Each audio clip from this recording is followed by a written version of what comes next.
మహబూబాబాద్ జిల్లా సింగారంలో ఇటీవల జరిగిన మాజీ ఉప సర్పంచ్ యాకయ్య హత్య కేసు మిస్టరీని ఛేదించారు పోలీసులు. సుపారీ గ్యాంగ్ సాయంతో యాకయ్యను అతడి భార్యే చంపించేసింది అని తేల్చిన పోలీసులు 7 నిందితుల్ని అదుపులోకి తీసుకున్నారు. భర్తను హతమార్చడానికి సుపారీ గ్యాంగ్ తో 4 లక్షల రూపాయలకు ఒప్పందం కుదుర్చుకుంది యశోద. వివాహేతర సంబంధం, ఆస్తి వివాదాలే ఈ హత్యకు కారణంగా చెబుతున్నారు పోలీసులు.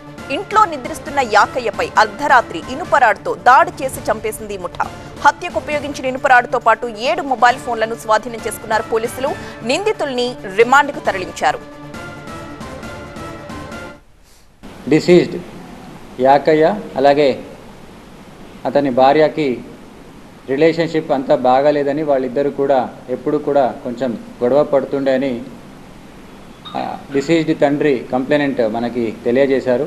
ఈ యాకయ్యకి డిసీజ్డ్కి కొంచెం వేరే వాళ్ళ సంబంధం ఉంది అని, తనకి ఉన్న ఆస్తుల్ని వేరే వాళ్ళకి రాసిస్తారని అతని భార్య కొంచెం ద్వేషం పెంచుకొని ఆమెకి తెలిసిన అదే విలేజ్కి సంబంధించిన కృష్ణ అనే పర్సన్ని, రామ్మోహన్ అని వాళ్ళ ముగ్గురు కూడా కలుసుకొని ఈయనని ఎప్పుడైనా చంపేయాలని 8 నెలల నుంచే కొంచెం ప్లాన్ చేసుకొని చంపితే 4 లక్షలు ఇస్తామని మాట్లాడుకొని దానికి వాళ్ళకి కూడా కొంతవరకు అమౌంట్ కూడా అడ్వాన్స్గా ఇచ్చారు.